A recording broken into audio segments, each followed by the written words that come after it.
Hadirin yang berbahagia, pada kesempatan hari ini tibalah saatnya kita bersama-sama akan mendengarkan Mau'idatul Hasanah Tabligh Akbar yang pertama pada kesempatan ini. Dipersilahkan Yang Mulia Dr. Kiai Haji Marzuki Mustamar MAG, dipersilahkan dengan segala hormat. Sallu ala Nabi Muhammad.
Assalamualaikum warahmatullahi wabarakatuh.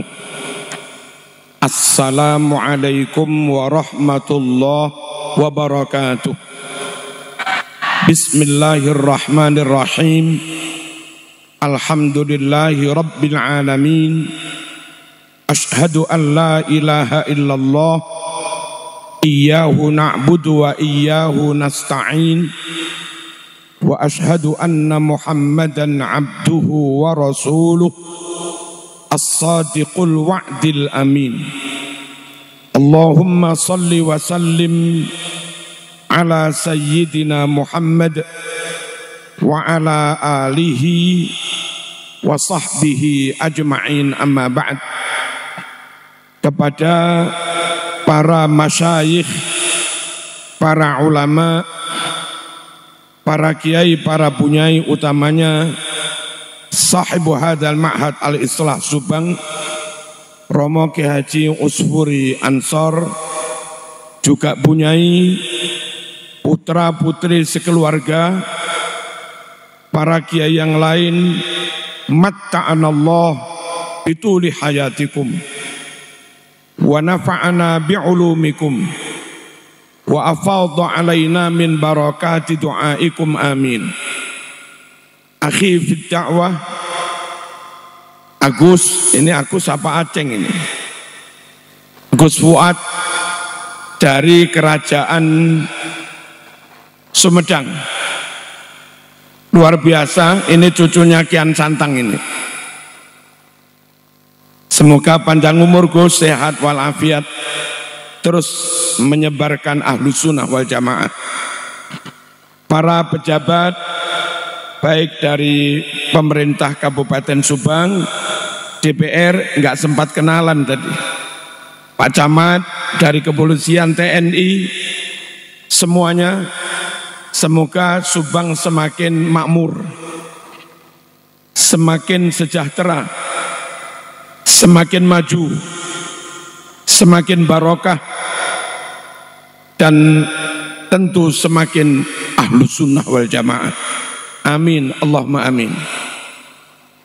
Seluruh pengurus NU dan banom-banomnya, wilayah Jawa Barat, cabang Subang, mungkin juga Indramayu, kecamatan MBC, PAC, anak cabang, NU-nya, muslimatnya, Ansor, Fatayat, IPNU, IPP, Banser, Pakar Nusa, semuanya semoga senantiasa istiqomah di jalur Islam ahlus sunnah wal jamaah.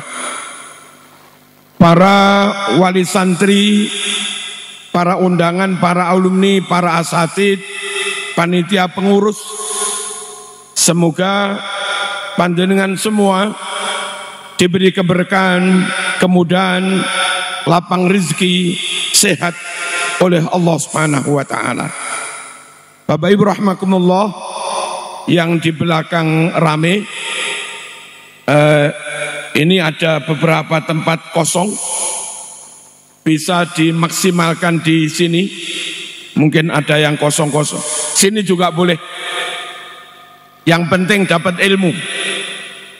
Bapak Ibu rahimakumullah, saya tidak ngaji panjang-panjang, tapi akan menyampaikan 1 poin, 2 poin, selesai paham lanjut ke poin yang lain.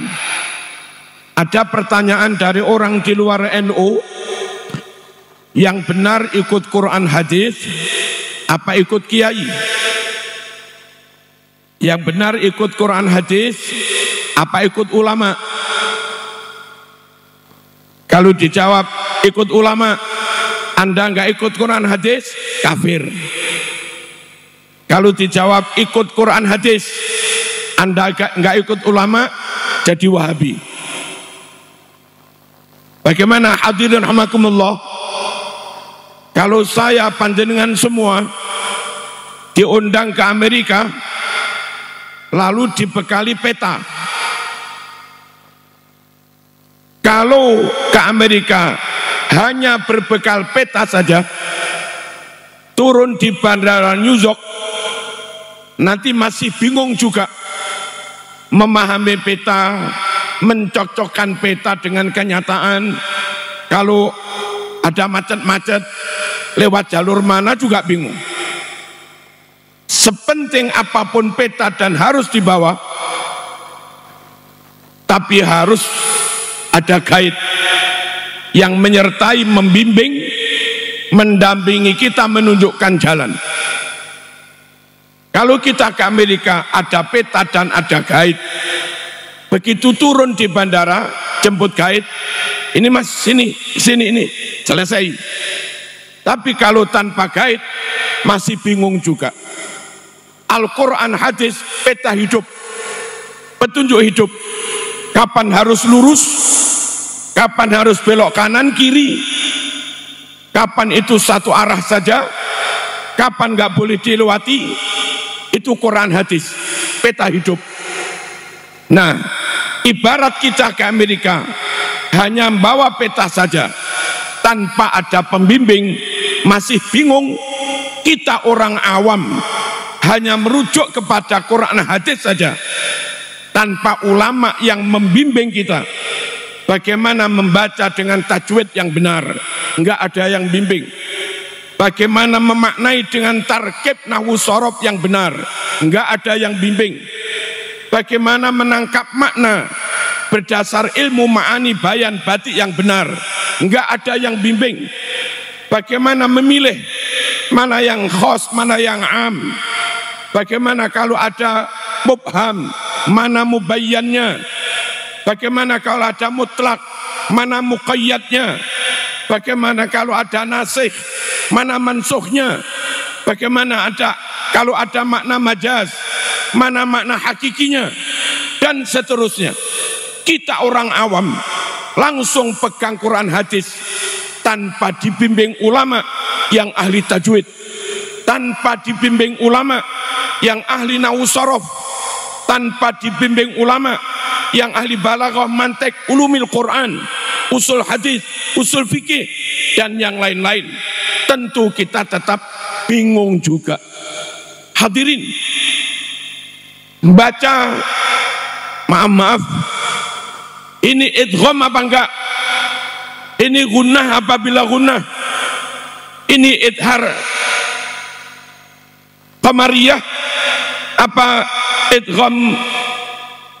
Halo, kita bingung juga. Ini ismam ini seberapa? Bingung juga. Ini imalah itu kayak apa? Bingung juga. Ini saktah, ini mu'anaqah, bingung juga. Ini tarkik, ini tafkhim, bingung juga. Ini huruf mutbaqah, ini mutbaqah mutlaqah, ini qalqalah sughra, ini qalqalah kubra. Enggak ada kiai tajwid yang bimbing itu Jangankan sampai tafsirnya, jangankan sampai makna dan istimbatnya, lawang baca saja salah. Terus bagaimana hadirin? Ikut Quran Sunnah apa ikut kiai? Ikut Quran Sunnah apa ikut kiai?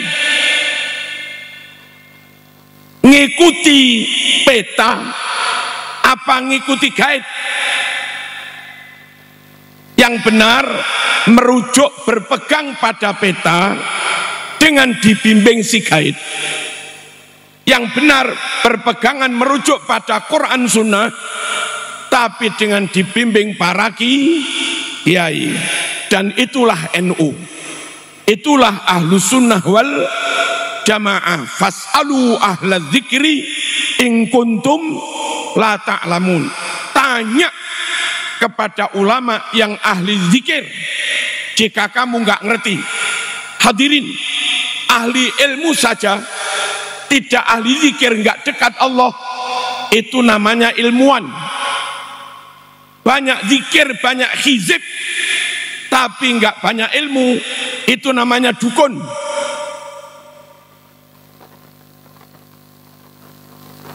Ilmu oke, Quran Sunnah tafsir dikuasai, cerdas, plus tahajudnya top, zikirnya top, thoriqohnya top, apalagi hizibnya juga top, barulah itu kiai.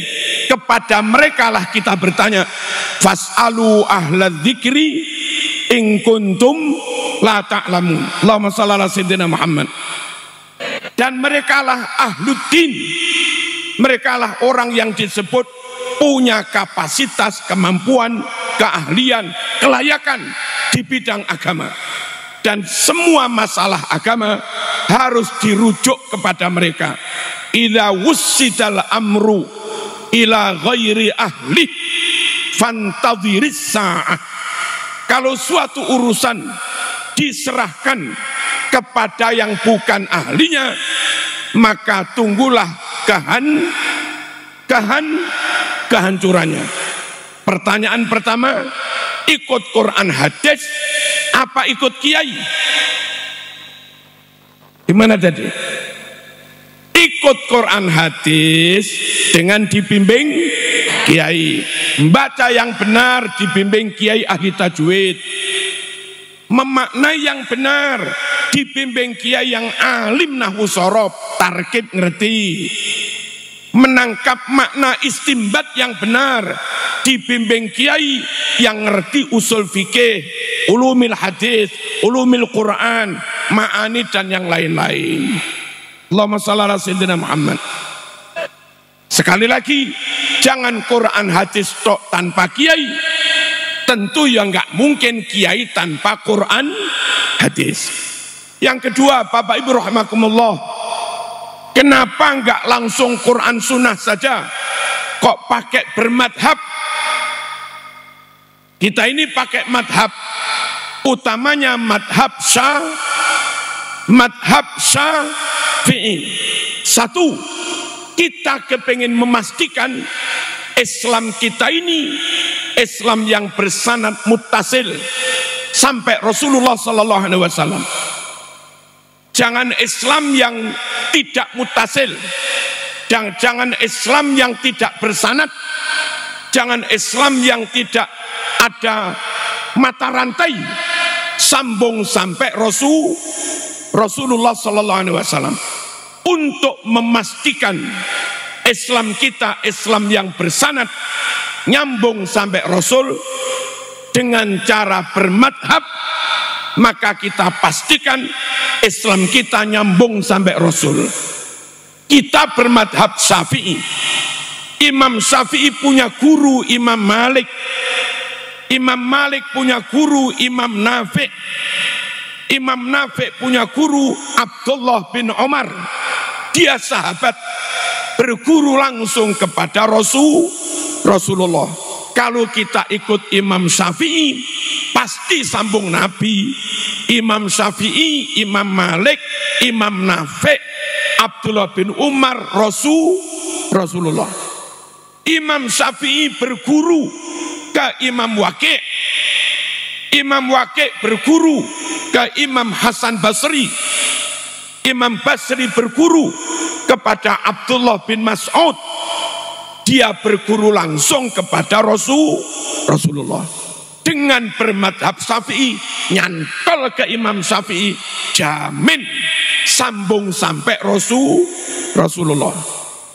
Imam Syafi'i berguru pada Syekh Abu Yusuf. Dia berguru pada Imam Hanafi. Imam Hanafi berguru pada Imam Ja'far Shadiq. Imam Ja'far berguru pada Imam Bakir, abahnya sendiri.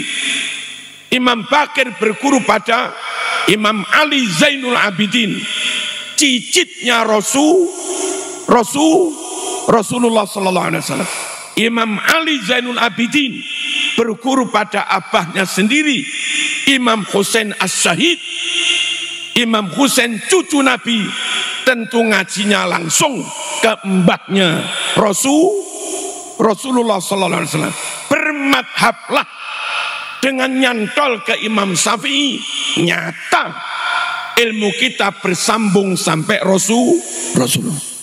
Kalau tidak bermadhab, maaf, misalnya saya nggak bermadhab, ikut saja Pak Sugi Nur misalnya, saya nggak bisa menjamin dari Pak Sugi Nur itu ilmunya, akidahnya, amalnya, pahamnya bersambung sampai Rasulullah. Saya nggak bisa jamin. Kalau kita nggak bermadhab satu di antara madhab 4, maaf, misalnya saya ikut saja Prof. Amin Rais misalnya, saya sulit membuktikan secara pasti dari beliau atau dari siapa-siapa bersambung sampai Rasulullah sallallahu alaihi wasallam. Nah, kita kepingin Islam kita Islam yang terwarisi dari Rasulullah secara bersanad. Untuk memastikan ilmu kita, amal kita, akidah kita, Islam kita bersanad dengan cara bermadhab, pasti nyambung sampai Rasulullah sallallahu alaihi wasallam. Deal. Lalu dari imam madhab sampai ke Kiai Usfuri, sampai ke kita, nyambung. Kenapa? Karena imam madhab itu punya murid dan juga nulis kitab, siang mengajarkan kepada murid, malam apa yang diajarkan, difatwakan, ditulis dalam kitab Ar-Risalah, dalam kitab Al-Um, dalam kitab Diwanus Syafi'i, dalam kitab Al-Buwaiti, dalam kitab Al-Bahr, dalam kitab yang lain-lain, Musnadus Syafi'i, malam ditulis, siang diajarkan. Lalu murid-muridnya ini punya murid, muridnya punya murid, sampai Syekh Abi Bakar Sato Ad-Dimyati, Syekh Abi Bakar punya murid Syekh Ahmad Zaini Dahlan, Said Ahmad Zaini Dahlan punya murid Syekh Mahfud At-Turmusi, Syekh Nawawi Al-Bantani, Syekh Khotib As-Sambas. Beliau-beliau punya murid Hadratus Syekh Mbah Hasyim As'ari, Ki Abbas Buntet, dan yang lain-lain. Lalu sampailah ke kita-kita ini. Terus kalau ada orang sanksi, jangan-jangan murid ini salah penyampaiannya, jangan-jangan si murid-murid ini salah menerimanya. Imam Syafi'i sudah antisipasi. Apa yang saya ajarkan secara lisan, tak tulis dengan tangan. Kelak kalau ada orang klaim ini madhab Syafi'i, ternyata enggak sama dengan Al-Um, ternyata enggak sama dengan tulisannya Imam Syafi'i, maka orang itu enggak bisa klaim itu madhab Syafi'i. Ada tulisan tangan Imam Syafi'i, ada pewarisan ilmu secara berantai. Nah, perlunya ada tulisan ini untuk ngontrol kalau ada penyampaian yang keliru, kalau ada penyampaian yang salah. Bapak Ibu rahimakumullah, Dawud Az-Zahiri katanya berfatwa, tapi dia enggak mengarang kitab. Lalu setelah bertahun-tahun ada orang klaim, Ibnu Hazm, dia klaim dan nulis ini madhabnya Dawud Zahiri, tapi enggak ditulis sendiri oleh Dawud Zahiri. Maka klaim itu sekedar menjadi klaim, tidak akurat, tidak faktual, tidak valid. Beda dengan madhab Syafi'i. Saya katakan rukun wudhu 6 berdasar guru saya yang madhab Syafi'i. Dicek di kitab Al-Um karangan Imam Syafi'i, emang rukun wudhu juga ada 6. Syiah klaim ikut madhabnya Imam Ali bin Abi Thalib, tapi Imam Ali bin Abi Thalib nggak ngarang kitab. Setelah 300 tahun lebih ditulis kitab Al-Kahfi, rujukannya ulama Syiah. Mana mungkin setelah 300-an tahun baru ditulis buku, katanya itu pendapatnya, madhabnya, fatwanya Imam Ali bin Abi Thalib, tapi nggak ditulis sendiri oleh Imam Ali bin Abi Thalib. Yang nggak bisa dong diyakini secara akurat, valid, bahwa itu benar-benar fatwanya Imam Ali bin Abi Thalib. Beda dengan Imam Syafi'i, Imam Maliki, Imam Hambali, Imam Hanafi, berfatwa secara lisan juga ditulis dengan tangan, sehingga apa yang diajarkan Imam Syafi'i nyampe kita urut, bersanad dan akurat karena ada bukti tertulis. Clear apa enggak ini? Clear apa enggak?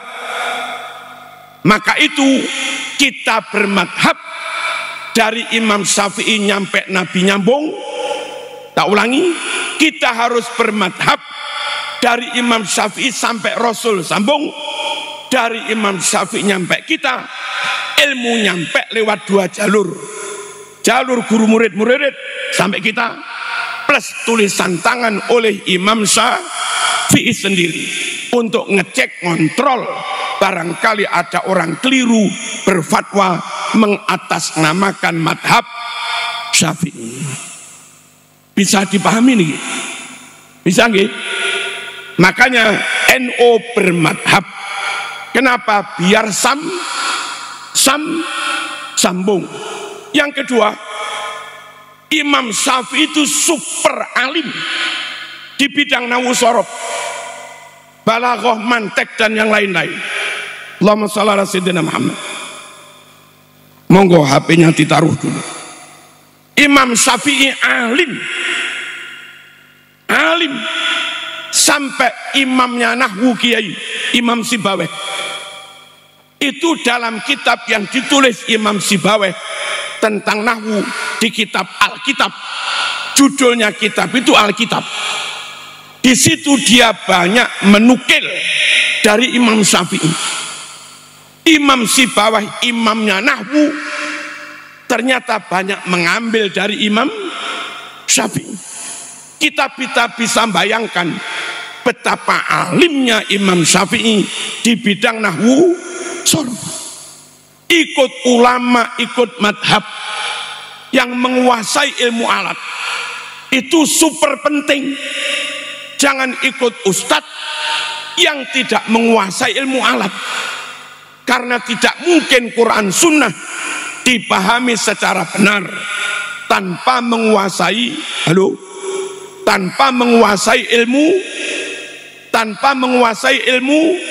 ilmu alat. Kami contoh misalnya,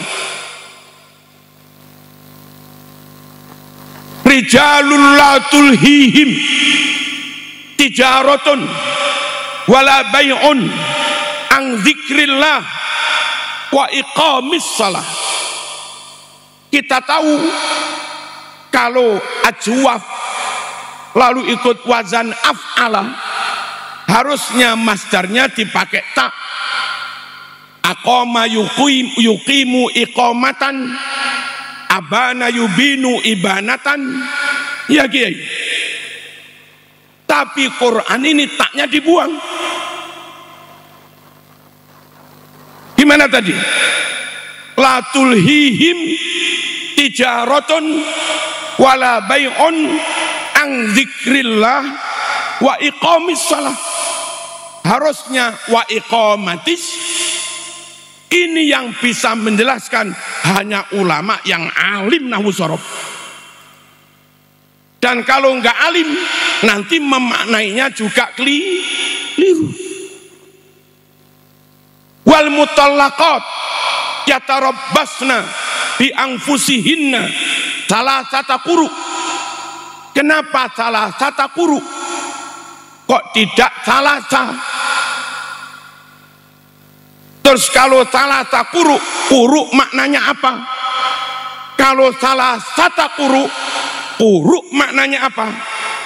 Ini menyangkut hukum yang ngerti hanya ulama yang menguasai nahwu shorof. Aqimis sholata li dzikri. Li ini maknanya taklil. Apa lam kai? Apa lam sababiyah? Apa lam bimakna ba'da? Yang ngerti hanya ulama yang mateng nahwu shorof. Halo? Laukana fihima alihatun illallahu, dirofakan Kiai Quran. Padahal kita tahu istisna, mustasna. Kalau kalamnya tam mujab, ada mustasna minhu dan tidak ada nafi, tam mujab harusnya nasab illallah. Tapi Quran membacanya illallahu. Mengapa? Ini yang bisa menjelaskan hanya ulama yang pintar nahwu shorof. Allahumma shalli ala sayyidina Muhammad. Aqimis salat liduluki syamsi ila ghasaqil laili wa qur'anal fajr. Aqimis salat li ini bimakna fi. Apa bimakna taklil? Apa bimakna ba'da? Yang bisa menjelaskan ulama yang ngerti nahwu shorof. Tentang puasa,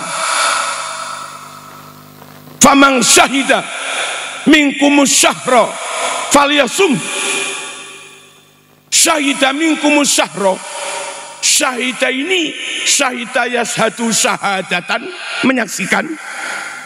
Apa syahida yashadu syuhudan, hadir ay ghairu musafir. Kalau syahida masdarnya syuhud, ini berarti maknanya siapa yang di bulan Ramadan lagi mukim di rumah, tidak musafir, wajib puasa. Yang musafir boleh mukim.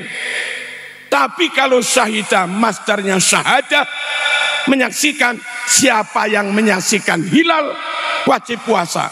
Kalau belum berhasil ru'yat hilal nggak wajib puasa. Ayat ini dalilnya orang musafir nggak wajib puasa. Apa dalilnya meru'yat hilal?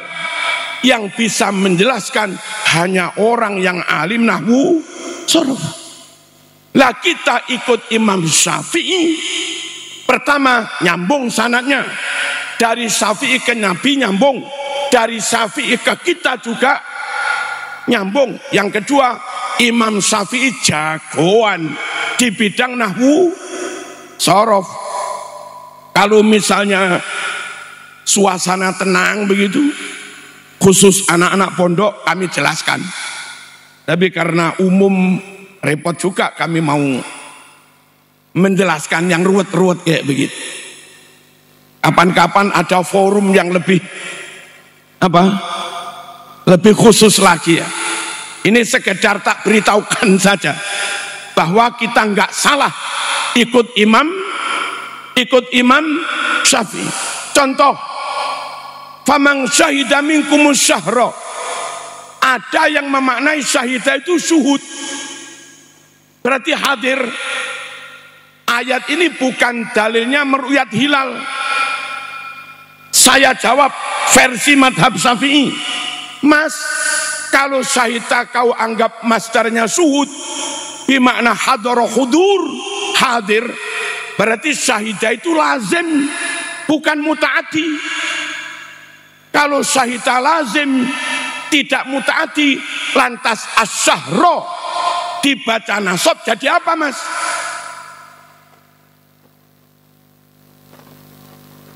Kalau asyahro nasab jadi dhorof, harusnya maaf, misalnya faman syahida syahra Ramadan mudhaf, atau faman syahida syahron, itu dhorof. Kalimatnya bukan faman syahida syahron, juga bukan faman syahida syahra Ramadan, tapi kalimatnya faman syahida minkumus syahra. Enggak bisa asyahro ini jadi dhorof, bisanya jadi maf'ul. Kalau jadi maf'ul, syahidanya harus muta'ati, bukan lazim. Nah, supaya syahidah bimakna muta'ati, harus syahidah yang bimakna menyaksikan. Masdarnya syahadah, masdarnya bukan syuhud. Jadi ayat ini versi Syafi'i, siapa di antara kamu yang menyaksikan hilal Ramadan, asyahra maf'ulnya. Jadi ayat ini dalilnya wajib meru'yat hilal dan yang lain-lain.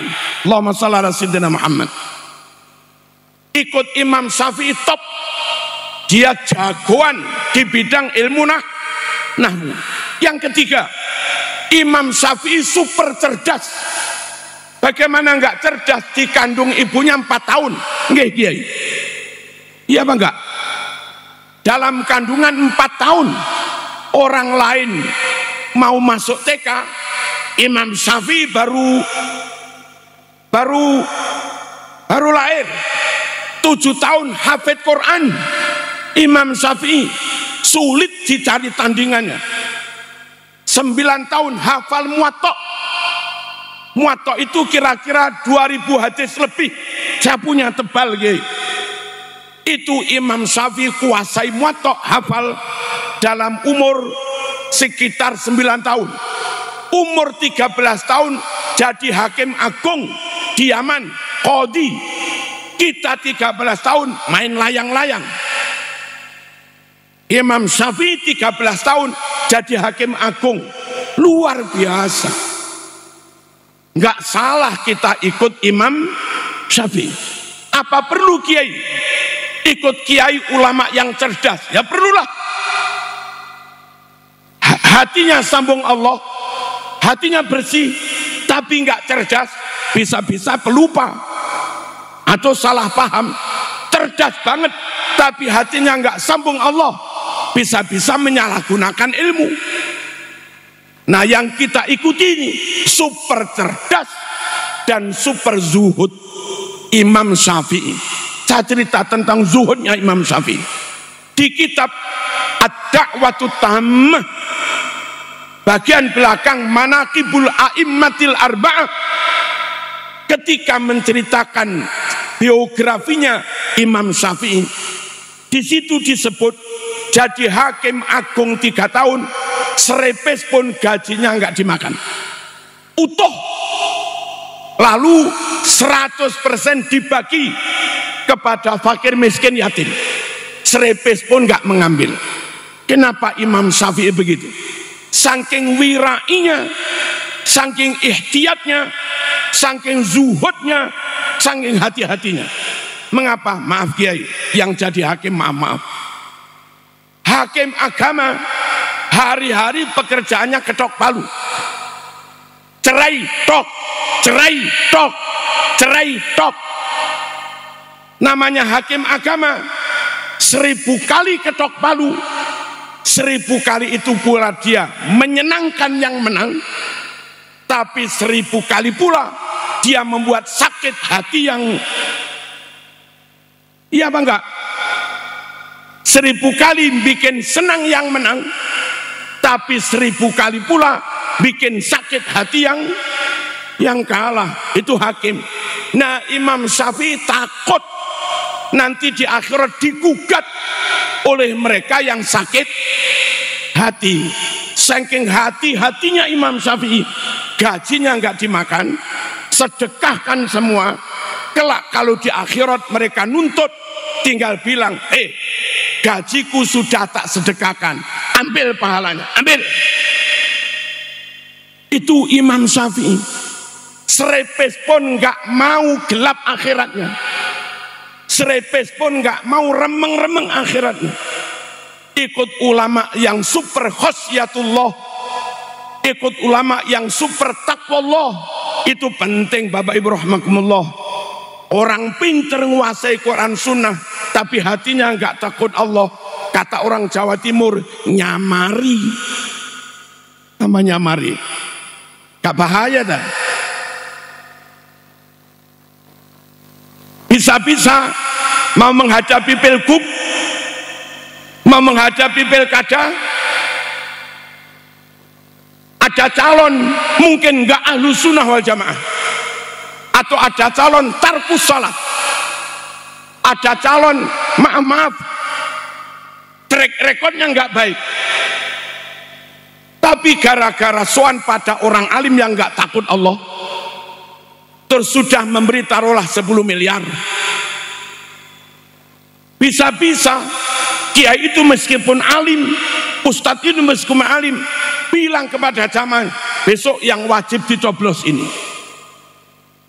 Orang nggak takut Allah itu masih bisa belok-belok, membahayakan nasib akhirat kita juga. Nah, Imam Syafi'i itu alim, sambung Nabi, kuasai Quran Sunnah, 9 tahun hafal Muwatta, 13 tahun jadi hakim agung, plus takutnya pada Allah luar biasa.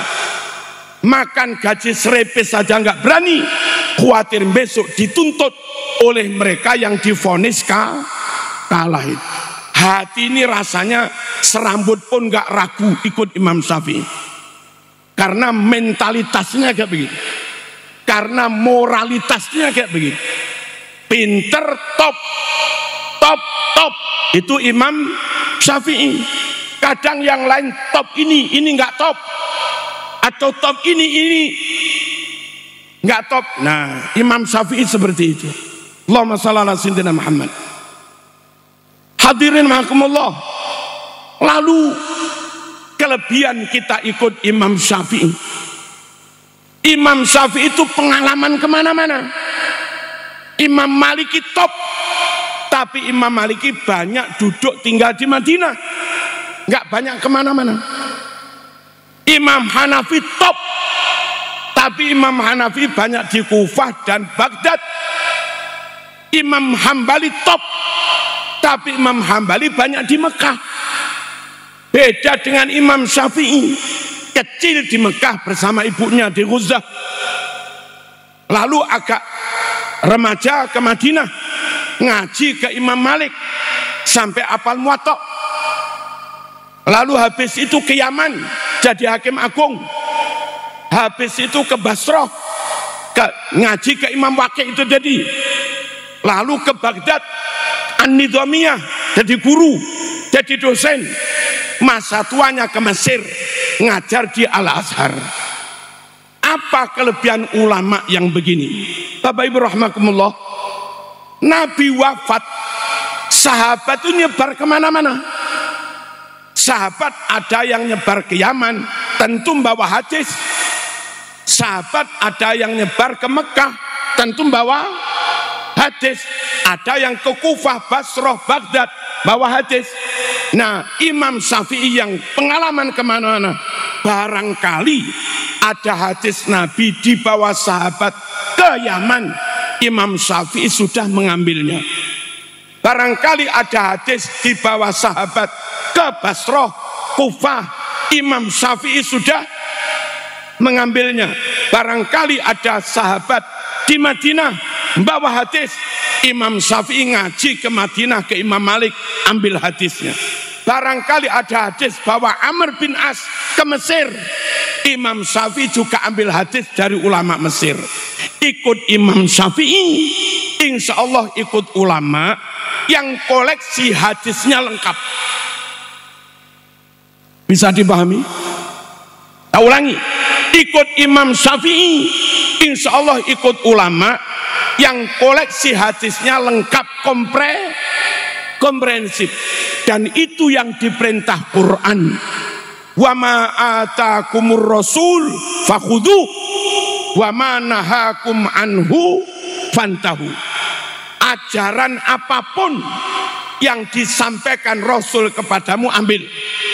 Nah, saya tidak mengkritik kalau ulama hanya di Kufah dan Baghdad, tidak banyak ke Madinah, tidak ke Mekah, jarang-jarang, tidak ke Yaman, tidak ke Mesir.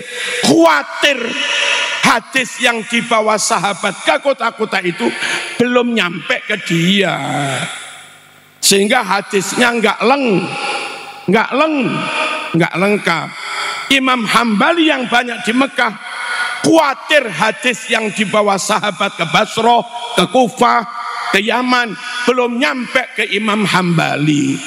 Lain dengan Imam Syafi'i, hadis yang dibawa sahabat nyebar kemana-mana, udah diambil lagi oleh Imam Syafi'i. Clear apa enggak ini? Allahumma shalli ala sayyidina Muhammad. Imam Syafi'i al-jam'u baina sahabah wa ahlil bait. Imam Syafi'i ngaji ke Imam Malik, hafal Muwatta, itu sedang menjalin sanad ilmu dari jalur sahabat. Imam Malik dapat ilmu dari Imam Nafi', Imam Nafi' dapat ilmu dari Abdullah bin Umar, itu sahabat, dapatnya dari Rasulullah. Imam Syafi'i juga ngaji ke Imam Abu Yusuf dari Abu Hanifah. Tadi kita sebut sanad Imam Abu Hanifah full ahlul bait. Ja'far Shadiq, Imam Bakir, Ali Zainul Abidin, Imam Husain, Rasulullah. Ada kaum Syiah yang hanya mau terima ahlul bait, tolak sahabat. Ada kaum Khawarij yang hanya mau terima sahabat, tolak ahlul bait. Imam Syafi'i, ya sahabat, apa? Ya sahabat, ya ahlul bait. Berislam kayak Khawarij, hadisnya hanya versi sahabat, khawatir ribuan hadis versi ahlul bait belum diterima. Berislam model Syiah, hanya terima hadis ahlul bait, tolak hadis sahabat, khawatir ribuan hadis Bukhari Muslim yang kebetulan riwayat sahabat enggak diterima Syiah.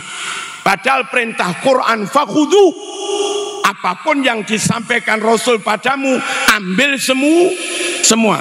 Bermadhab Syafi'i adalah realitas komitmen fakhudhu, ambil semua hadis, jangan ada satupun hadis yang kau buang. Idza sahhal hadis fahuwa madhabi. Kalau hadis itu sahih, itulah madhab saya. Maka Imam Syafi'i dapat julukan Nasirus Sunnah, pembela sunnah. Sekarang aneh, ada beberapa oknum Ustadz Wahabi malah menuduh Imam Syafi'i dulu Imam Syafi'i dijuluki Nasirus Sunnah, sekarang ada yang menuduh Imam Syafi'i, kita pengikut Syafi'i, katanya ahlul bid'ah. Enggak bisa, Mas. Ada kelompok lain semangatnya pemurnian sunnah, tapi akhirnya yang sahih pun dibuang. Itu bukan pemurnian, itu pensunatan. Disunat, dipotong-potong, dibuang. Kedoknya pemurnian. Hadis tentang tawassul ada di Bukhari 1009, 1010 dan juz 4 halaman 99. Tapi kata mereka tawassul nggak ada dalilnya. Ada zikir jahar ba'da sholat maktubah, Fathul Bari juz 2 324, Muslim juz 1 410, tapi kata mereka enggak ada dalilnya. Ada berjabat tangan ba'da jamaah, Bukhari 4377, tapi kata mereka enggak ada dalilnya. Ada berdoa pakai lagu-lagu, pakai pujian, pakai syair, Bukhari 2837, tapi kata mereka nggak ada dalilnya. Ada Fatihah harus pakai basmalah, Bukhari 5046, tapi kata mereka nggak ada dalilnya. Ada haul, Bukhari Muslim juz 2 halaman 370, Nabi sembelih kambing mengenang wafatnya Siti Khadijah. Kata mereka nggak ada dalilnya. Kunut subuh, Bukhari 1001, Muslim juz 1 272, tapi kata mereka nggak ada dalilnya. Ada iftitah kabiro, walhamdulillahi katsira, Sahih Muslim 630, kata mereka nggak ada dalilnya. Ada ziarah kubur pakai membawa daun kurma, kalau sini bawa kembang, Bukhari 216, kata mereka nggak ada dalilnya. Ada kelompok di luar NU semangat memurnikan Islamnya luar biasa, tapi dengan berkedok semangat pemurnian, ada sekian ratus hadis sahih mereka buang. Orang ini melanggar ayat wa ma atakumur rasul fakhuduh. Apapun yang disampaikan Rasul padamu, apa tadi? Ambil semua. Mereka enggak berkomitmen ambil semua. Allahumma shalli ala sayyidina Muhammad. Bapak Ibu rahimakumullah, iman itu harus semua, jangan separuh-separuh. Sahabat setiap kali diperintah enggak pernah ini tak terima, ini tak tolak, enggak. Pokok diperintah yes, naam, nggih. Itu aja. Sami'na wa ata'na, la nufarriqu baina ahadim enggak boleh beda-bedakan. Perkara di tengah jalan ada 1-2 perintah enggak kuat melakukannya, mengamalkannya, ya segera mohon ampunan. Ghufranaka Rabbana wa ilaikal masir. Sahabat begitu, nggak pilih-pilih. Ada orang di luar kita, hadis cocok ambil, hadis nggak cocok, hadis cocok ambil, hadis nggak cocok buang. Maaf, ini bisa-bisa kafir. Kalau mereka keras, saya juga bisa keras. Ini bisa-bisa kafir. Mana dalilnya?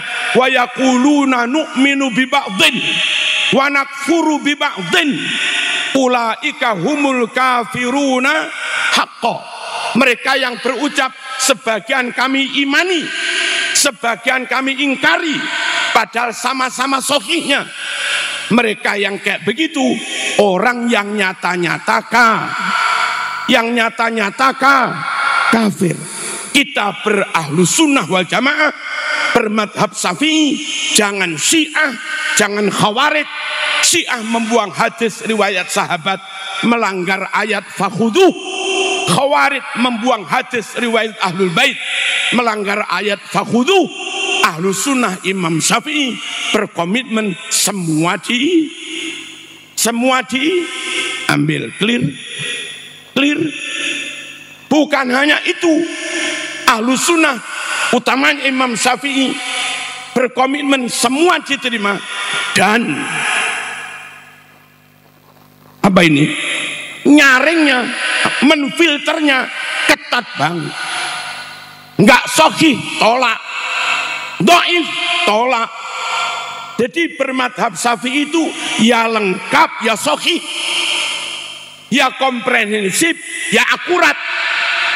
Ada madhab lain enggak komprehensif, enggak akurat. Ada madhab lain komprehensif tapi nggak akurat. Ada yang akurat tapi nggak lengkap. Madhab Syafi'i ya lengkap, ya lengkap. Dikit lagi Bapak Ibu rahimakumullah, kami membaca di Al-Manhalul Latif karangan Said Maliki tentang bagaimana Imam Bukhari menfilter hadis yang tidak sahih. Di situ ceritanya Imam Bukhari dapat hadis, lalu dilihat dari mana ini, fulan. Untuk memastikan fulan ini baik apa enggak, perawi ini sahih apa enggak, Imam Bukhari mengamati. Diamati sholatnya oke, nutup auratnya oke. Ternyata dia menipu kuda.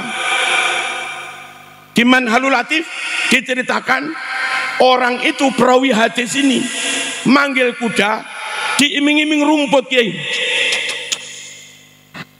Setelah kudanya datang, pegang kendalinya, rumput dibuang, nggak diberikan. Kata Imam Bukhari, oh ini kuda saja ditipu, bisa-bisa istri muda ditipu ini. Ini kuda dibohongi, bisa-bisa orang dibohongi. Hadis itu langsung dicorek Kiai, masuk kategori hadis maudhu karena perawinya mau berbohong. Kayak begitu loh ulama kita Ahlus Sunnah wal Jamaah. Hati-hati kalau nggak benar-benar sahih tidak, tapi kalau sahih diterima semua. Nah, atas alasan itu dan pertimbangan itu semua, Mbah Hasyim Asy'ari, Ki Abbas Buntet, Mbah Munawir Krapia, Mbah Wahab Hasbullah, Syekhona Khalil Bangkalan dan semuanya untuk umat Islam bangsa Indonesia, Nahdlatul Ulama memilihkan ini saja sudah. Ikuti madhab 4, utamanya madhab Syafi'i. Dengan bermadhab ini kita yakin Islam kita utuh, Islam kita tidak palsu, akurat, tidak dhaif, dan Islam kita bersanad sampai Rasulullah. Islam kita sesuai dengan Islamnya Rasulullah SAW. Orang Jawa Barat, warga Jawa Barat, mohon kalau mendidik memondokkan anaknya yang kayak begini ini ke Kiai Usfuri atau ke jaringan yang lain yang itu bolo-bolonya Kiai Usfuri, biar nggak keliru. Khawatir nanti keliru, ternyata pengasuhnya Pak Sugi Nur nanti bermasalah juga. Saya kira demikian. Walafu minkum. Wassalamualaikum warahmatullahi wabarakatuh.